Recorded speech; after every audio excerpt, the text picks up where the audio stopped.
Hello and welcome to Casting Nets. I am one of your hosts, Dave Rudott. I am joined today with Pastor Will Harley. That's me. And we have a guest today, Pastor Mark Zarling. That's him. That's him. He's on our screen. Good afternoon. Good afternoon. It's actually Michael, not Mark. But sorry. Yeah. That's okay. If I ever want to get anything accomplished in the Wisconsin Synod, I just tell them it's M. Zarling, and hopefully they think it's Mark. See, I can't do that. My last name, no one else shares my last name, and I don't carry weight like that in the Synod. Yeah, not even the Harley name carries anyway. You can even say you are related to the Harley of Harley and Davidson. It just doesn't. It doesn't carry much weight. They're just like, can you get me a motorcycle? So we have a wonderful show today. Yeah? Yes, we do. We got some good stuff going on. We're going to be talking about some congregational mergers and congregational arrangements, and we are going to be talking with people who know how to do this better than we do. Yes. In this case, Mike. Yeah, in this case, Mike, yeah. This is actually kind of one of those things where I went to the Multisite conference 4 years ago and was kind of excited about the possibilities of not just in our area, but just the idea of the future of our synod, one way of combining congregations so that 1 + 1 = 3 rather than 1 + 1 = 1 or 1 + 1 = 0. Just one way of revitalizing the churches in our area so that the gospel ministry might continue. So before we begin with our topic, just a disclaimer. We are just three pastors having a conversation. We're inviting you in on this conversation, and we're sharing you our thoughts. We hold ourselves to the Bible and the Lutheran confessions, but they're not necessarily the opinions of our churches or our church bodies. It's just three pastors having a conversation. You're welcome to join in that conversation. Email us at castingnetspod@gmail.com. And you can also talk to us on Facebook or in person at Emmanuel Lutheran Church in Shirley or St. John Lutheran Church in Maribel. Yeah, and Michael, where are you now? I serve at Water of Life, a newly merged congregation since November of 2020. Water of Life is in two campuses, our Racine campus in West Racine, and then our Caledonia campus on the north side of Racine. So I'm assuming I've been here. I'm assuming they can find you there. 18 years. What's that? I'm assuming they can find you there, and they can talk with you then in person. They can find me here. One of the two sites, one of the two campuses, I'm around every Sunday at one of those campuses. Exactly. All right. Do you have two campuses or more than two? We have two. Okay. So before we begin, and for those who have, those who have listened to the show before, they're probably feeling a little bit off kilter because, we didn't have a dad joke, which I am not complaining about, but. You know what's faster, hot or cold? Hot is faster because you can catch a cold. Well, how about I've got one for you. I have one for you guys. So I have 4 daughters, ages 16 up to 25. I don't know if you guys have daughters, but the teenage years, if you notice this, that girls in those teenage years especially do not like odd numbers. Or they actually only like odd numbers. You know why? Why do they only like odd numbers? Because they are always saying as teen girls, I can't even. Jeez. His actually was funnier. Because I have 2 girls. You know, I had to build that one up.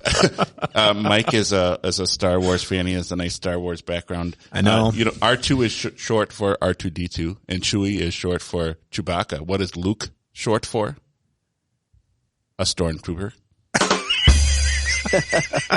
That's a good one. There you go. And I do like your background. I think the Millennium Falcon is far better than whatever they have that they travel through in Star Trek. So Enterprise. Yeah, the only thing that I would say would top all of that is going to Plaid. Oh, nice. That is a good reference. Spaceballs. There you go. You didn't know the reference. Jeez. You're not a geek. Well, so, you guys were talking before we got on the air and started recording about the differences between Star Trek and Star Wars. And I would say that with Star Wars, there's actually action, whereas Star Trek is usually just dialogue. If I want to fall asleep at night, I just put on The Next Generation and fall asleep to it because it's just talking. Yeah. And my people know that I like Star Wars a little bit, seeing as how on Facebook, my house is called the Zarling Jedi Temple. In the backyard, I've got a playground that I built. That's 4 playgrounds in one, and that's the Padawan Training Center. My wife's ringtone is the Imperial March. So there's a few Star Wars references in my house. I like him. This is good. Mike is actually a fellow podcaster. Before we get into our topic, he and some other guys down there do a podcast called Thirsty, right? Thirsty Podcast. Is that what it's called? Yes. Yeah. Jeremy Leighton, he's one of our members, and he's a youth minister at Shoreland Lutheran High School. And what we've been doing for the last year is just going through the gospel lesson and epistle lesson for the upcoming Sunday. And we just kind of do a Bible study, and then we interview lay people, pastors, teachers, professors, missionaries, get them on as guests like this, talk about their ministry for 20 minutes or so, and then get into the word so people kind of have a idea of what their pastor is going to be talking about from the lectern in the pulpit. So they pretty much get all the cliff notes so they don't have to come and hear you speak. They don't have to hear the sermon because they got it all. That's right. We heard it already. Right. It sounded a lot better on Sunday, Pastor. So where can they find this podcast? So the Thirsty Podcast is on the Raised with Jesus Network. You guys are on there too. And so you can find that on Podbean and Stitcher and other kinds of podcasting apps. The Raised with Jesus podcast, you mean? The Raised with Jesus podcast. The Thirsty episodes drop on Saturday mornings. Ooh, okay. Saturday mornings. And we're usually on Friday. So we're usually until your renovation. Yeah. And then it used to be on Friday. Now it's Thursdays. Yeah. But most people listen to us on Friday because they don't want to join live. We'll ask them questions. So let's move on to our topic for today.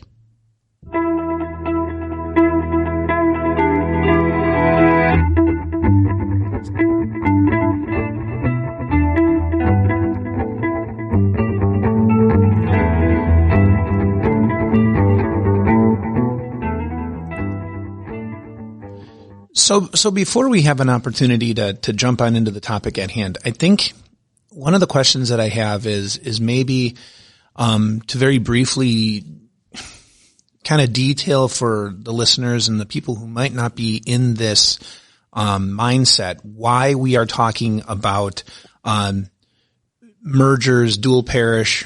Why are we talking about a setup like this in Christendom at this point? Because unless you're in it, unless you're in a congregation that is dealing with a shortage of the pastor or have been calling and couldn't get one or are starting to shrink and you're not sure what you're going to be able to do, you probably haven't had these thoughts running through your head. So maybe we could walk through why or what leads congregations to these things, these choices. What do you think? I think there's a difference between a multi-site concept and a dual parish concept. And I think that would be my first question for Mike is walk us through what's the difference. Because in outlying areas of our synod, there has been a lot of dual parishes. Even here in northeast Wisconsin, there are dual parishes, and that's been around for a long period of time. I know the history of my own congregation here, they've always been in a dual parish since the 1950s of some sort. It was only recently that they're all on their own. So, Mike, could you answer that question for us? Right. I can do that. But first, I want to put you guys maybe on the hot seat since you guys have been in dual and tri-parishes. What have you seen with the congregations? Are they working together as a dual or tri-parish? Or do they just kind of share the pastor and that's it? Do you want to field that one? Yeah. Or do you want me to field that one? Because we're going to both field it the same. It is usually just sharing the pastor as if they're two separate entities, and the pastor comes in, and even sometimes they have completely different bulletins. Different services. Yeah. And I think that's been one of the biggest aggravations that I've had in dual parish type of arrangements, or even tri-parish types of arrangements, is that they're like, well, we're going to work together. They say we're going to work together. We're going to do ministry together, but there's no ministry done together. It's their ministry together is we're going to make sure that we can pay a pastor to do the work for us for both churches. And they kind of function differently. In fact, I think there's been some hard feelings because, in some cases you had congregations that were smaller and couldn't pay as much. And they're like, well, we would like to get bigger, so we need the pastor more because there's things we could do. But the one that was bigger, paying more, said, no, we get more time because we're paying more of the bill. So there was this, I felt an unequal yoking between the congregations. Mm-hmm. Yeah. And when I first served out in eastern Montana, where we had three congregations that were each of them were 60 miles apart. And it was like serving three completely different congregations. So there wasn't, your initial question was the shared ministry. There really wasn't a shared ministry other than the pastor. Right. And that's kind of what I thought. And that's why I think a multi-site, a merger, is a better way to go, just because you can utilize everyone's input, both from the pastor and then the rest of the members. You know, Dave, you mentioned before the addition problem from the book Better Together. 1 + 1 = 3. And I think when you have a dual parish, it's 1 + 1 = 1, because the only thing the two congregations are sharing is the pastor. They don't share their ministry. A few months ago, I returned a call that I had up into western Wisconsin, and I called and talked to the president, returned the call, and then 5 minutes later, the president called me back, and he said, well, now that you returned the call, I want to bounce this off of you. And he said during the call, he had two smaller congregations that were a dual parish in that area, and they were having difficulty filling their call. And so they had reached out to this congregation to become a tri-parish. And he wanted to know what my opinion was on that. I said, well, if it would be a multi-site where you have 2 or 3 congregations that are working together, and then you're able to afford 2 pastors to minister to the people at 3 sites, or maybe you close 1 site, whatever, but you can actually do more ministry. You multiply your ministry that way. But I said, but if they want to become a tri-parish, I said, my viewpoint, both as a pastor and I also serve as the Southeast Wisconsin District Mission Board Chairman, I said, I wouldn't have anything to do with it, because all you're going to do is suck the life out of your pastor, because now he has to go to 3 council meetings. He has 3 different ways of doing things, and no one's working together on things. But if they're willing to, big part of multi-site and merger ministry is everyone humbles themselves for the good of the kingdom. Yeah, and I think that becomes one of the big maybe teaching hurdles that you have in this type of in a multi-site arrangement is because we are, by nature, our sinful nature, or however you want to say it, we are so set on my congregation, and this is my I have to do this. This has to be ours.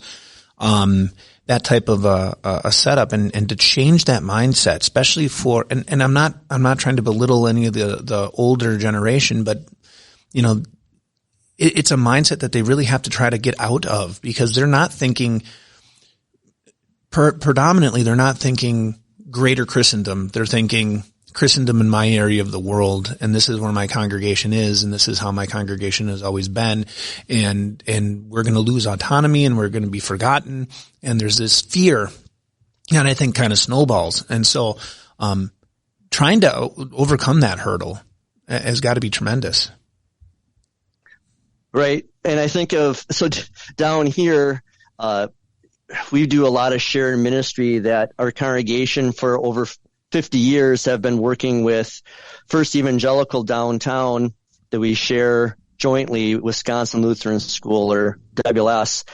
And last month we had an accreditation team come in, and the head of that team talked to me privately, as he was doing with all the pastors and teachers, and he asked what the relationship was between the two churches with the school. And I said, well, we walk together, but we don't really work together. And he said, yeah, I kind of picked up on that. He had talked to other people, and he phrased it this way. He said, well, the school is kind of like the loved child between two divorced parents. And I said, oh, I like that. So we're the love child of two divorced parents. He said, no, that D is very important. It's a loved child, not love child. But that's the key of two churches that we walk together. Our members love each other. The pastors love and love each other, and we do catechism class together. We have different ministries of youth group and other things together, but we really don't work together.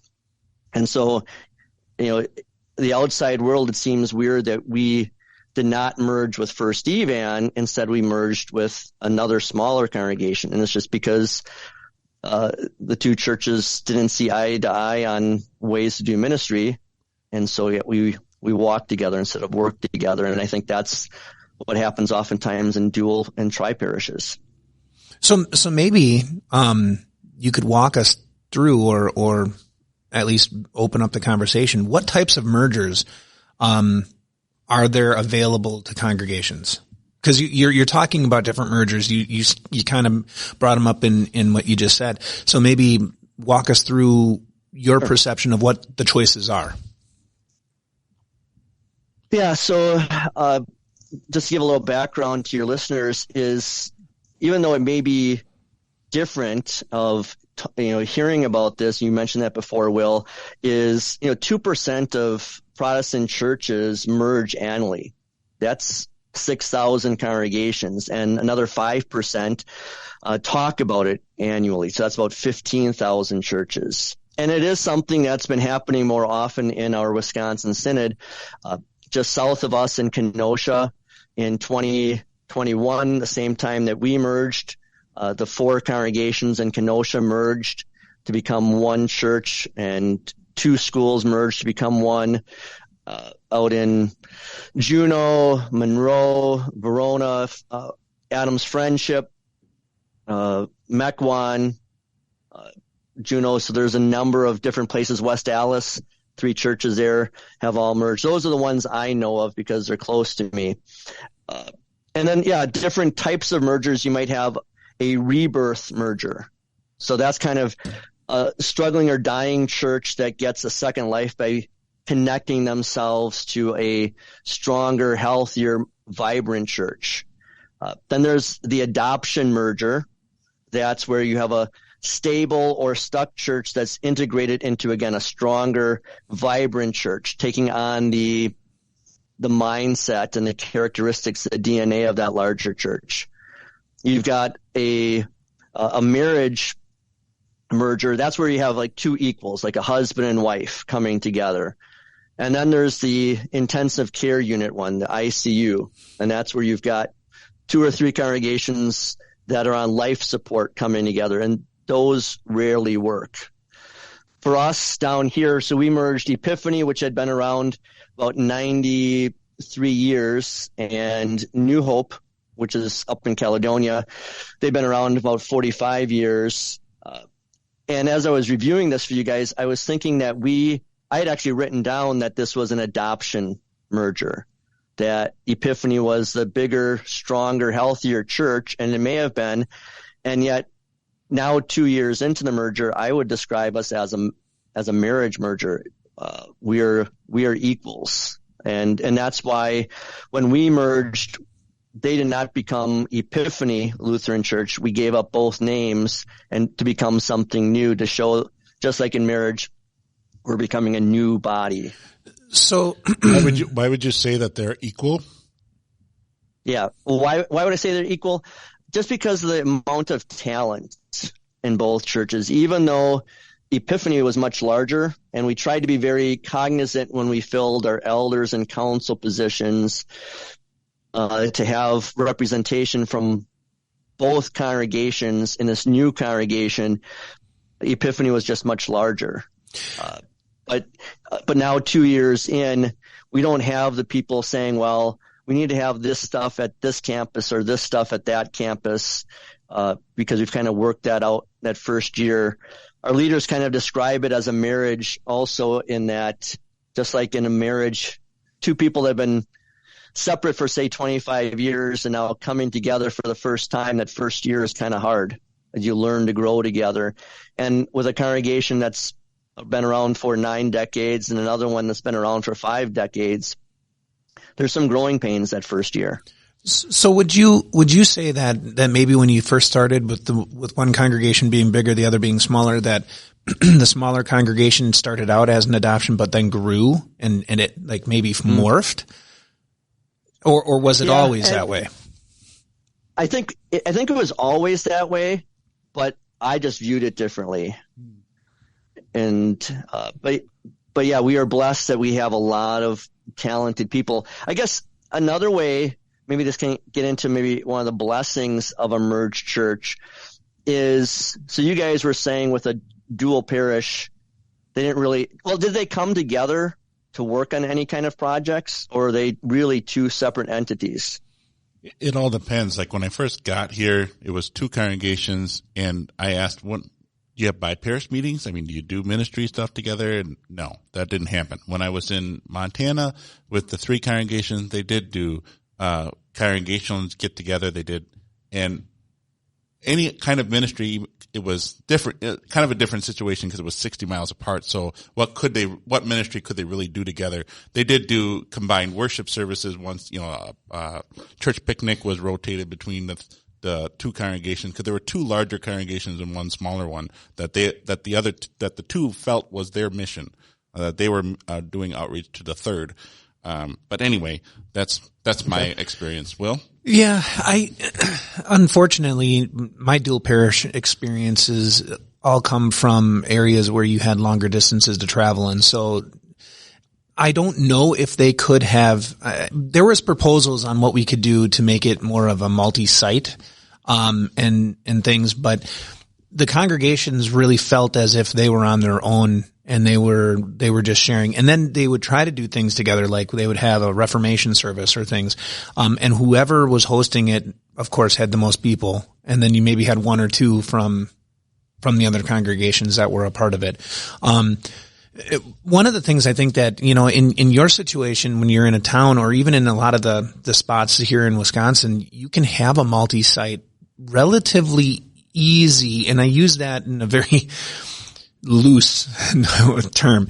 But like, in the Montana district, or out in the Nebraska district, or some of the outliers out there, when you're dealing with almost an hour travel or more, it does make, I think, mergers different. You can't have the joint councils. You can't have some of the things that we would be talking about here and what are working for you. Apparently, 2 years in, almost on your 3rd.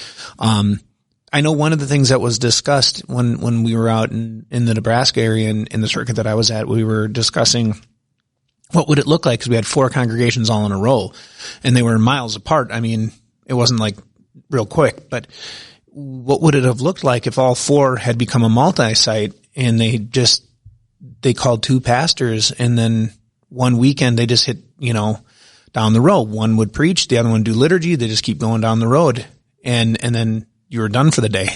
And then the next Sunday they would switch, and then when the pastor had off, then the one pastor did all 4 on that one weekend, which would not be normal. Done on the back of a pastor.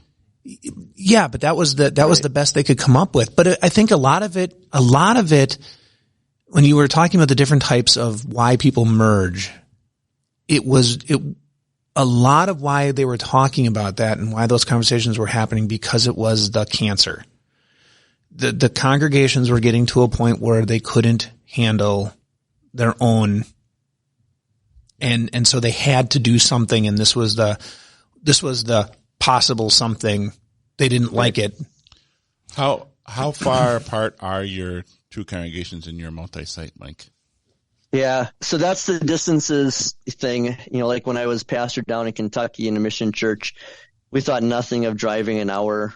Yeah. And here, for people to go, I have to go to the north side, or to, it's like 6 miles, 9 miles. That's over the 5 that we were commenting, right? Yeah, 6 was. Anyway, go ahead.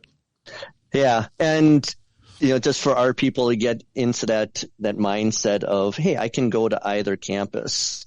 The reason I was asking about the shared ministry between a dual parish is one of the blessings I saw this spring was at our Caledonia campus. They had 6 ash trees that were dead and needed to come down. Because one of the blessings of the merger is that at our Racine campus, for whatever reason, God decided that's a good place we're going to start growing. And we could have used a second pastor, but we couldn't afford a second pastor because we've got the school and all the faculty and everything having to do with that. The other church, New Hope on the north side in Caledonia, for their 50 years of existence, they only had their own pastor for 8 of those years. They always had a dual parish where they shared a pastor or a vacancy pastor. So they could only afford like 75% of a pastor. So this way we could have 2 pastors for the 2 sites instead of just 1. So better together. And that's that multiplying of 1 + 1 + 1 = 3. But what we saw with the ash trees is if it was on the Caledonia campus, because they've got 6 acres of grass.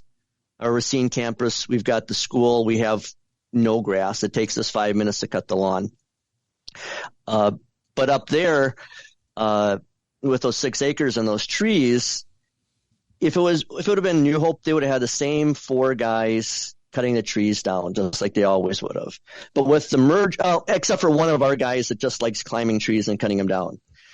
But with the merger, because we're all in one, now we had 12 families, not just 12 guys, but the teenagers and so forth came out, because that's everyone's congregation. And again, those same 4 guys were getting burned out, cutting the grass all the time.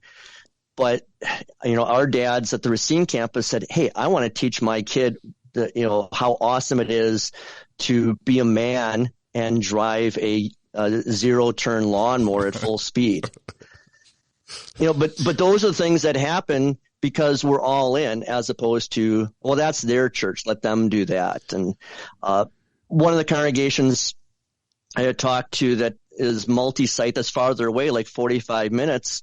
What they talked about was the one congregation is more blue-collar workers. The other one had more of the white-collar workers. And when they needed people to do stuff, well, the blue-collar workers showed up at the other site to do the work. When they needed, things with a budget and so forth, and the white-collar workers bought in. Even though they're farther apart, it's all in. How close are they again? I missed that the first time. Though our congregation is about 6 miles apart. The one I was just talking about was 45 minutes. That's Monroe and Verona. Okay. So you have 2 pastors that work on the campus, right? If I heard you have 2 pastors that work on the campus? Boy, I would love that. We've been calling for 2 years for a second pastor. You're attempting to try to get a second pastor. Yes. Yeah. So I've been doing the multi-site by myself for 2 years. Well, I guess that leads me to kind of a question in just, I guess, basic structure. When, God willing, you have someone who receives that call and accepts that call, by the Spirit to come and do that work, how is that going to look? I guess in my head, and maybe I'm not being as gracious as I should be, but in my head, I keep thinking that is a recipe for disaster. When you have a multi-site and you have 2 pastors, you're going to have one site going to say, that's my pastor. The other site's going to say, that's my pastor. How are you planning ahead in this to Sure. to try to circumvent those tendencies that we all have that say, Yep. he spends most of his time here. He's my pastor. Yeah, that's a good point. So some congregations that are further apart would be like Monroe and Verona, or Adams Friendship in Boston. They have, since they're farther apart, say about 20 to 25 minutes in Boston and Adams Friendship and 45 minutes in Monroe and Verona. There they have a congregation, or they have a campus pastor that he's always there. So the face of the congregation. And so you can see your people see you. But for us, what we did, and we've been doing this now for 2 years, is I go back and forth. I'm at the Racine campus. Say 2 Sundays ago, I preached on Saints Triumphant and did the Bible study and worship service. And then this past Sunday, I did the same service, Bible study and worship service, at the Caledonia campus. And then we had a seminary student, and then he did Last Judgment in Caledonia, and then the next week he did it in Racine. So the way we wrote it that way is so to counteract what you were talking about, Will, is, well, if I would have stayed in Racine and we would have had another guy in Caledonia, it would have been, we're just playing at one church, not really one church. This way, they know we're all in because they're seeing me every week. The difficulty is they're only seeing me every other week, and I'm only seeing the people every other week. So there's no perfect way of doing it. Well, and that's, and I guess that maybe is the rub. And I guess being a multi-site, is it better to have it where, okay, you get a pastor every other week if you can find someone who can serve there? Or is it better to say we're a multi-site and we're going to be at these sites every week, and we have staggered start times so that we can get down there? And I guess when I envisioned a multi-site, especially with two pastors, associates working together, I guess I always envisioned, this week I'm preaching and my partner is doing liturgy. We hop in the car and we drive down together to the next place, and he'll do liturgy and I preach, and the next week and I'll do the liturgy and he preaches. And when we're present in this, the fall quarter of Bible study, hey, you're teaching and I'm sitting in class with you, learning at your feet. And then in the winter quarter, I'm teaching and you're sitting there learning at my feet. And we're really, I guess that was and maybe it's wishful thinking on my part, but when I was thinking multi-site, I'm thinking, that's how you tell your congregations there is not one pastor over another pastor. We are splitting everything and we're sharing in everything, and you get to see both pastors every weekend like everyone else. We have some timing things we got to work out, but we're going to go back and forth. Yeah, we just talked about this last month at our council meeting. I said, we really could stagger our worship times so that we could cut a worship time out or do a Saturday night. And so I could go back and forth to do 3 services in a weekend or in a day. I said, except that feels like we're just kind of giving up, and they agreed, meaning that we could do it, but then there's no reason for that second pastor. And so by putting this in front of our people all the time, that they're getting a guest preacher every other week is to say, hey, we're working to do this so that it's better together.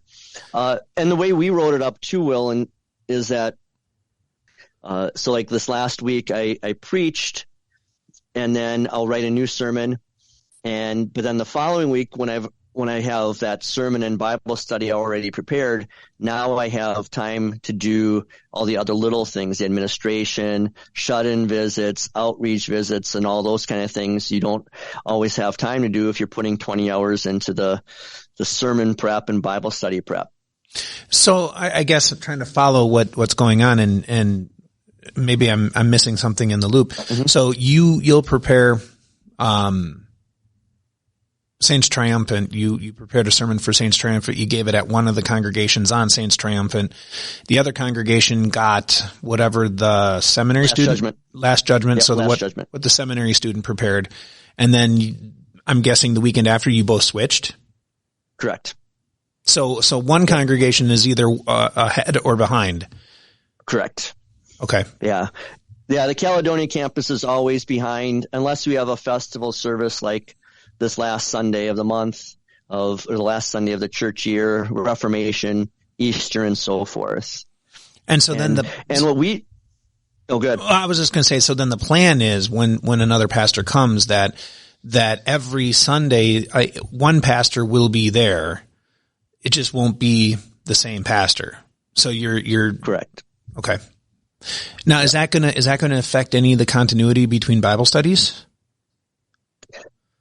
No, because what we've been doing for our Bible studies is, I've been writing worship helps for the past year. The people kind of ask for that scripture lessons, Bible study. So, but with our podcast for the Thirsty Network, they learned, hey, if I listen to it on Saturday morning, I know all the answers for Sunday morning.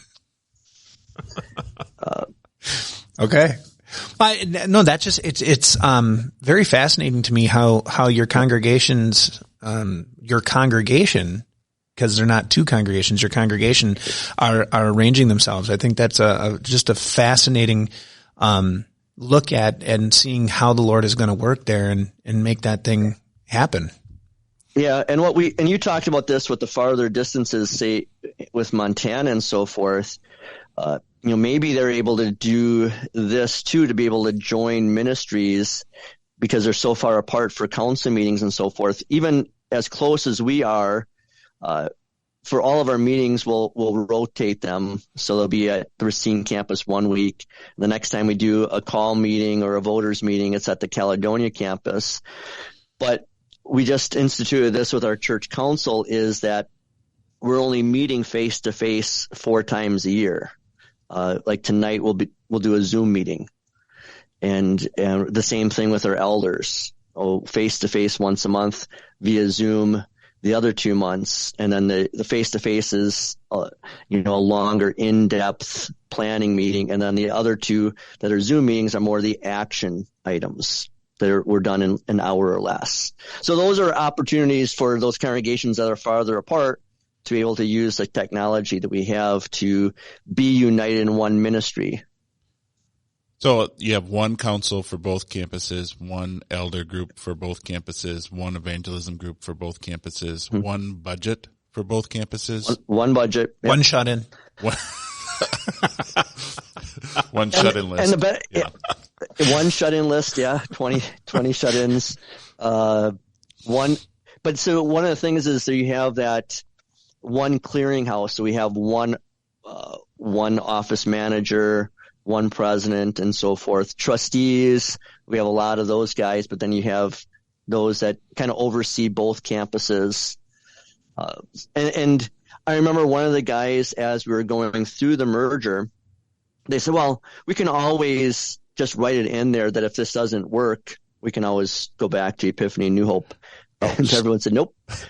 You can't. It's like having a prenup in your marriage. That's an easy way out. You and I have done counseling before for marriage, and as soon as you say the big D word, they say divorce. There's problems, and so there's no out. It was a lot of work changing the names of and the bank accounts and so forth. It would have been much easier if we had stayed Epiphany or stayed New Hope than to become Water of Life. But all that effort, it took almost a year with all the legal stuff to get taken care of. None of our leaders ever want to go back and have to write a new constitution and bylaws and church ID number and all that stuff. Was the budget the most common objection to the merger, or was it something else? The unified budget? I don't think it was all that difficult to put it together, but I am not a numbers guy. Okay. So people objecting to having one budget, one council, was that the most common objection? No. Okay. What was the most common objection? I think the most common objection was the name change. And for us, I think everyone loves their church's name and so forth. But for us, that New Hope, there were only 2 New Hopes in the Wisconsin Synod, and there was only 1 Epiphany in the Wisconsin Synod. And so the people love the name Epiphany. And I said, I love the name Epiphany too, but we just talked about this last week in Bible study with the scripture reading being from Revelation 21 about the water of life, which is one of the key verses we use for the name of our church. I said, it's easy to describe to visitors what water of life is. You guys can't describe what an epiphany is. So giving up that name, because we still have some people that will write their checks out to the church, water of life, and then in parentheses write down epiphany. But I know they're joking. Is that the Epiphany campus? But that's the Epiphany campus. I haven't seen it with the New Hope people. But I think I think part of some of the hard things is, you lose the name, the facilities. You might think you're losing your heritage. Some people might think that, this is a discussion we had last year with Lent of people talking about how and making sure that there's enough things on both campuses. And so, like I said, we try and really work hard to say, all right, the Racine campus is a bigger sanctuary. We have everything is kind of closer to us. We have all the kids. We happen to have all the teenagers at this campus. But the Caledonia campus is much cozier, only seats 100 people. We have anything outdoor we're doing up there. And it came up with Lent. I really was pushing for, after COVID, that the Lenten suppers, getting together on one campus and having a supper for everyone together so they can see and talk to each other kind of for the first time, was really important. But I got outvoted in our worship committee meetings when we were planning it. They wanted to have 4:30 services in Racine and 6:30 in Caledonia. And although I didn't like it, that's what we did for Lent. We'll do it again in 2 weeks for Thanksgiving Eve and Advent and so forth. And this is where the pastor has to be humble and said, the people were smarter. And it really works out well. I was just talking to a young couple last night, and they've never been to the Caledonia campus. They've been here for a year, and now they're excited to go to the Caledonia campus for that later service for the first time. So, and then the people from Caledonia come to Racine campus for that earlier service, because that's a service for parents with younger kids and the older people that don't like to drive when it's dark. And it forces us, since we're so close, to be able to worship at each other's campus, to say we're all in. So I guess maybe looking at human nature and some of the struggles that you went through with the changing of the name and those hurdles, when it all boils out, I'm not exactly sure how to phrase this right without sounding crass. Was there any attrition that took place? Where people are like, absolutely not. This is not what I wanted. And do what you're going to do, but I'm gone. I'm packing up my toys and going home. There was talk about that, of whether there would be. And I said, no, I don't think so. We're all in. So when we took the vote at our joint Reformation service 2 years ago, we made sure that everyone had to be all in. It had to be a 75% percentage of the congregation. So we were all in. I don't think we've lost anyone because of the merger. This last year has been tough. We just happen to have a lot of people transfer to other nearby churches because they've moved, but that would have happened no matter what. And actually, the merger has helped because people haven't really noticed. If it would have just been one church or another, it'd be doom and gloom. For Epiphany, if it was just New Hope, they would have had to close the doors because they wouldn't have anyone left. But because God blessed us at the right time to come together, they've noticed people aren't here, but again, those people haven't left because of the merger. So from what I'm hearing, and maybe you can give us a little light on this before we move on to some other blessings that come from it. Mm-hmm. have you noticed, like an evening out of membership between the two campuses?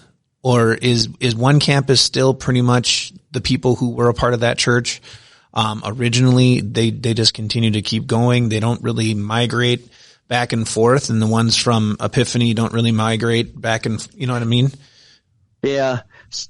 Because of the setup of what we have for worship services, they don't go back and forth too often between the two campuses. On Sunday, I noticed that there were a couple of people that usually worship in Racine that traveled to Caledonia, which is great. But I know the one family, they had heard the service and sermon the week before. Now, they didn't mind it because the pastor's sermon was that good, and so they were edified twice.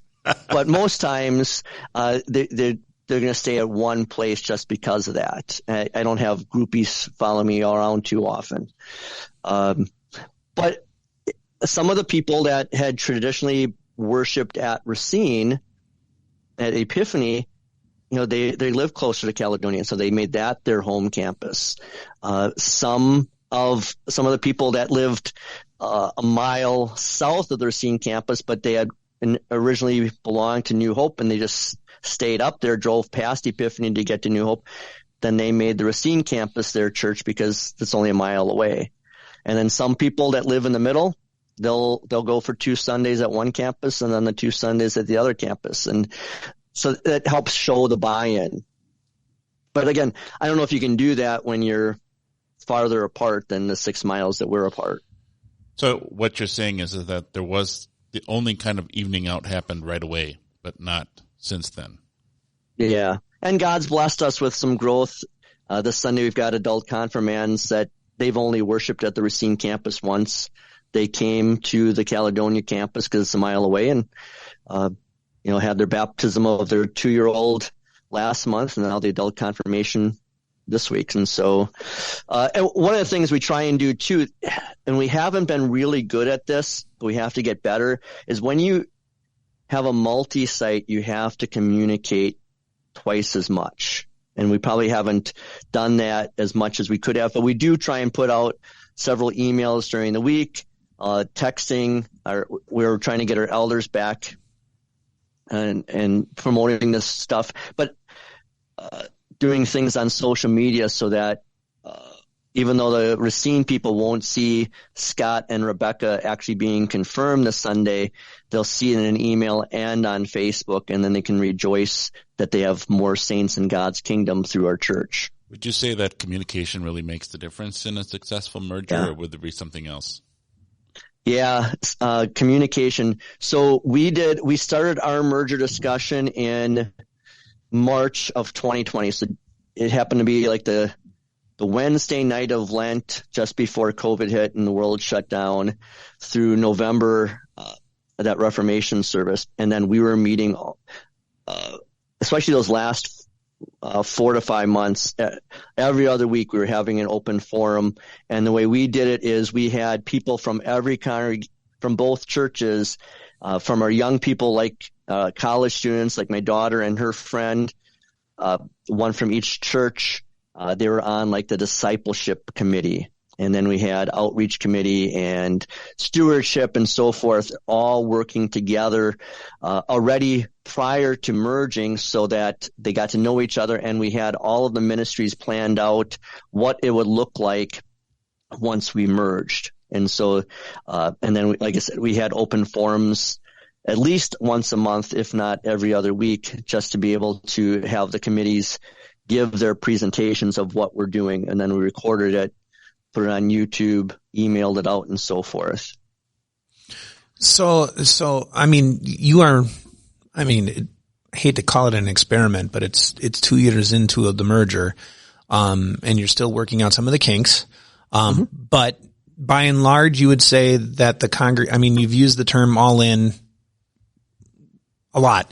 I didn't count them all. But I could have been a drinking game. Go back and listen to this. Talk about communication, right? You communicate twice as often and then you communicate some more.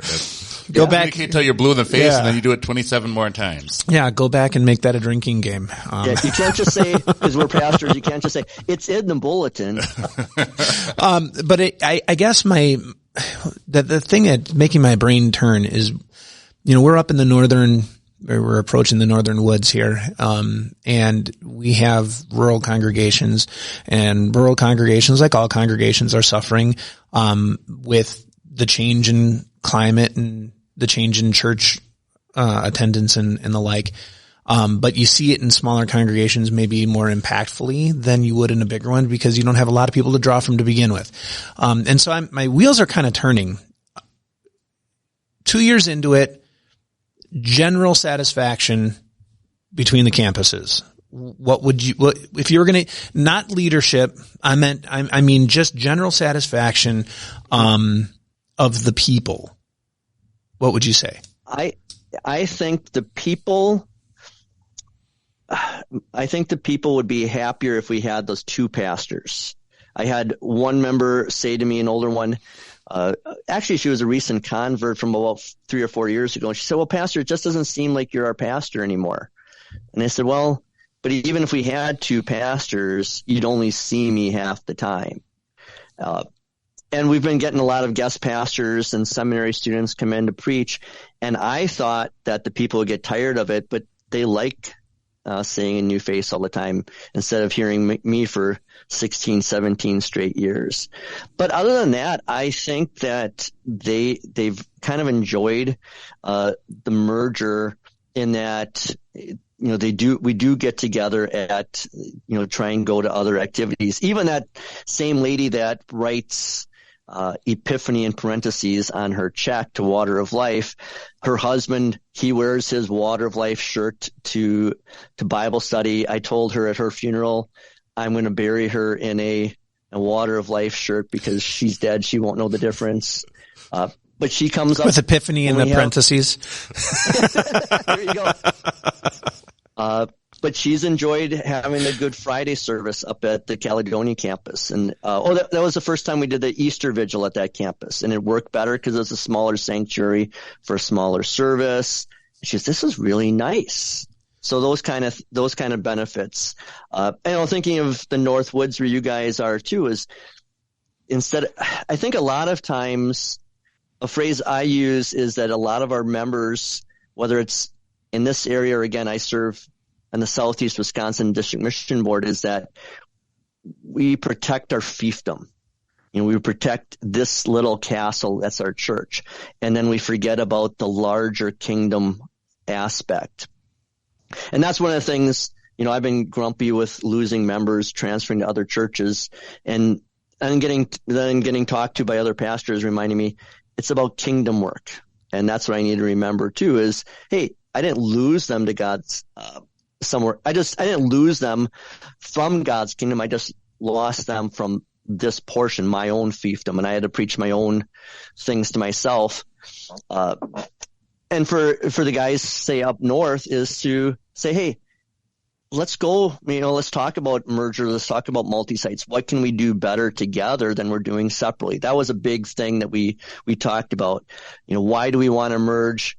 We didn't want to merge just to survive. And I think that's what happens with dual parishes, just trying to survive. Yeah, I see you. We were trying to find a way.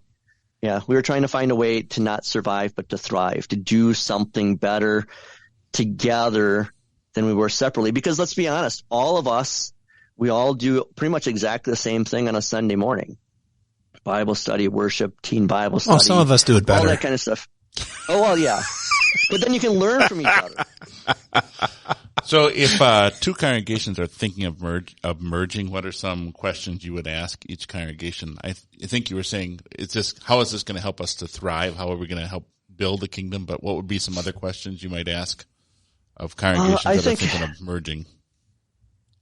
Yeah, I think if you're talking about is why merge now?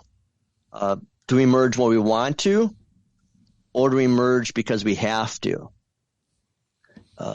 Do we merge during a position of strength, or do we do it, well, now we don't have any other choice, and so it's a merger because of weakness? And then, like we talked about the math problems a few times, do we merge while we can multiply our ministry so 1 + 1 = 3, or do we wait so long that 1 + 1 = 1? Or 0. So those would be a couple of questions. 0. Yeah, or 0. Yeah. I mean, I think of a retired pastor that said this to me a number of years ago. And he said, you know, Mike, we're doing pretty well in our church. And I looked out at his church, the members and the kids in the service and so forth. And they're hurting with all of their ministries, but they happen to have a lot of money in the bank. And I think that's the situation of a lot of our smaller churches. They're healthy money-wise because they've got older members that can keep things going for a long time. They have bequests and so forth, but they're not really doing a lot of the ministry, the outreach ministry that was mentioned before, the kingdom work ministry. That besides, that we definitely need to take care of our members. That's a wonderful thing. We need to do that, but we also need to reach out to those who aren't members to, Lord willing, make them members. Yeah, and that was my major selling point when I was talking with the Greenleaf congregation since 2019 of you can survive for 10 plus years, but is this good for the kingdom? Are we actually going to do the work of reaching out in the Greenleaf area, or can we look at what we've been given and say, hey, there's a congregation 3 miles down the road that's trying to build a new church and a school that's all one level, and you guys have 12 steps to go up to come here. Can we, for the good of the stewardship of the greater kingdom of God, say goodbye to this institution that's here, but also say hello to the opportunities that are ahead of them? I think another good question would be, are you open to change? I mean, maybe some of these smaller congregations, these struggling ones are, hey, we definitely want to grow, Pastor, but we don't want to do anything differently that'll cause us to grow. Well, oh, you mean we have to do other things other than come to church on Sunday? Well, yeah. But I mean, isn't that, we laugh at that and we say, well, you have to be open to change. You got to be open to not doing the same thing over and over again but we all do the same things over and over again. I mean, that's really a hurdle that even a pastor has to get over. I mean, we get into, you had made mention, the congregation is enjoying having other people preach because they don't want to hear me for just my voice for the, last 16 years. But I think there's that reality. When a congregation grows and gets to the point where they move away from that mission congregation size, it becomes an entity unto itself, and it becomes habit, and it becomes, there are certain things that are just a part of that congregation in that area. And I don't necessarily think those are bad things, but I think they become bad things when it becomes so ingrained in them that we have to have it, that we can't do anything else or move anywhere else or go to anything else. And I think that would be the problem. I mean, I'm not saying it's happening, but how congregations are getting in our area right here. If there was some type of a multi-site that happened, between Shirley and Gibson and Maribel or Denmark, you have a multi-site with all those congregations that are kind of right in that area. The biggest challenge would be the traditions of each of the congregations. And those traditions aren't necessarily bad. It's just that those would be the hurdles that you have to get over, because they're going to have traditions of, we do it this way. And can we still hold on to some? Yes. Do we have to have every? No. Which ones do you give up? I'm not sure. but it comes back to humility, isn't it? Yeah. What's best for the kingdom of God and what is the preference of mine? Right. But it also comes back down to teaching too, because, you have a shut-in and you go and you visit a shut-in and you can rely on those traditions, and they can pick up those things and they can share with you, well, this is what we used to do. This is still a part of my church, and they're connected to that because that tradition is there. And that there's a reason why the Lutheran Church preserves the historical liturgy, that we follow a liturgy at all, because there's a tradition there of uniting us as opposed to just doing things willy-nilly. So I mean, tradition isn't necessarily a bad thing, but it can become a hang up if we're not humble enough to say, what can we keep? What do we have to move on from?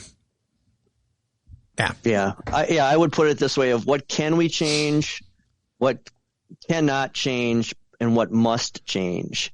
And maybe when you have a congregation that is losing members are dying off and so forth, and going on to church triumphant, instead of woe is me and looking at victimhood status, is maybe look at it, hey, look at now we've trimmed some things, and what else can we trim? And now instead of we're older dying congregation, say, oh, you know what, we're a mission congregation.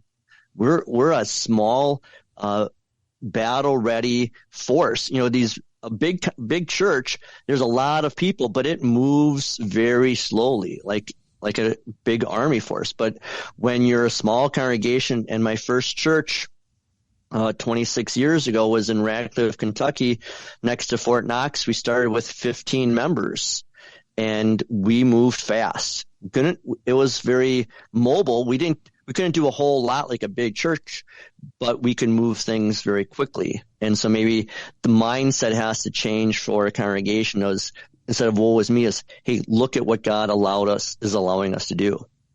And I agree with you wholeheartedly. And I guess that brings us, maybe to a question. And I know it was one that I can't take credit for thinking of. But we have been talking about, maybe when you're in a position of strength within the congregation, things seem healthy and stable. That's the time to start thinking ahead for merger. What would the opposite be, where you would back away and say, no, we can't go through with something like this, or we shouldn't be thinking of something like this? I think that what I said before about if we're not willing to change, if we're not even willing to change the name, then we're not ready. If we're not willing to give up ownership of the way we do things, then we're not ready.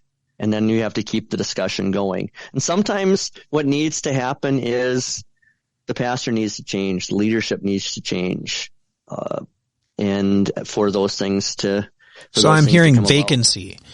So it can be, because sometimes you have the need. You have to be in need, and then Sure. you see the change. Sure. What do you got? Anything else?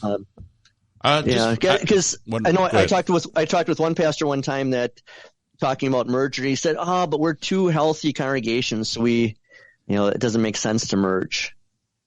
That's kind of sad. Because that's probably the best time. Church, that's probably the best time. Exactly. Neither church wants to give up anything.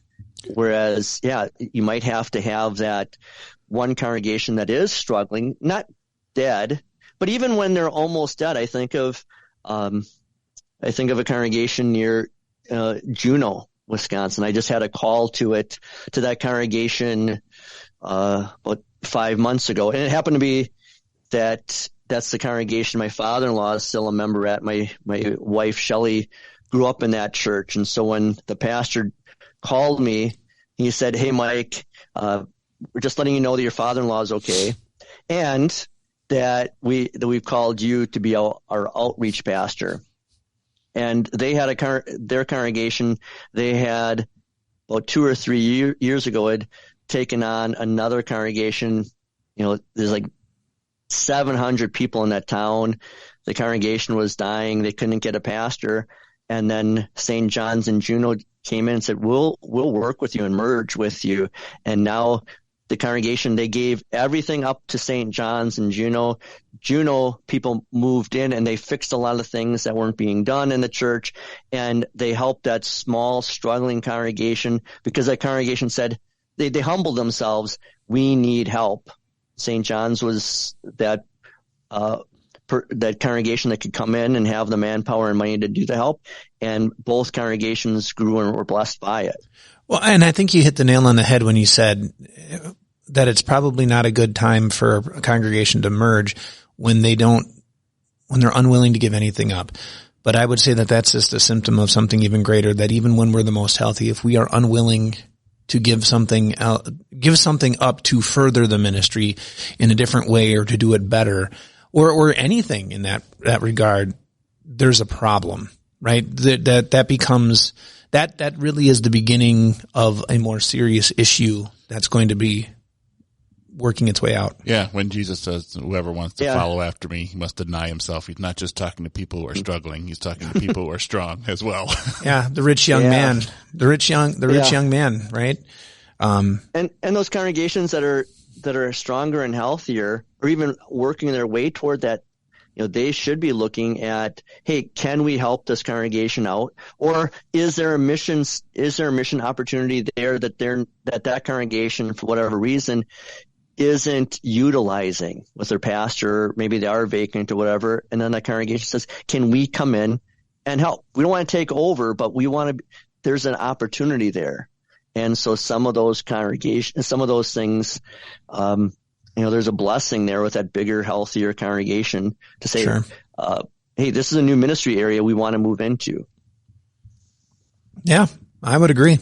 I just thinking of the whole idea of a multi-site, I think if people are listening and are thinking of this seriously, they're coming away with the realization that this isn't easy. This is difficult.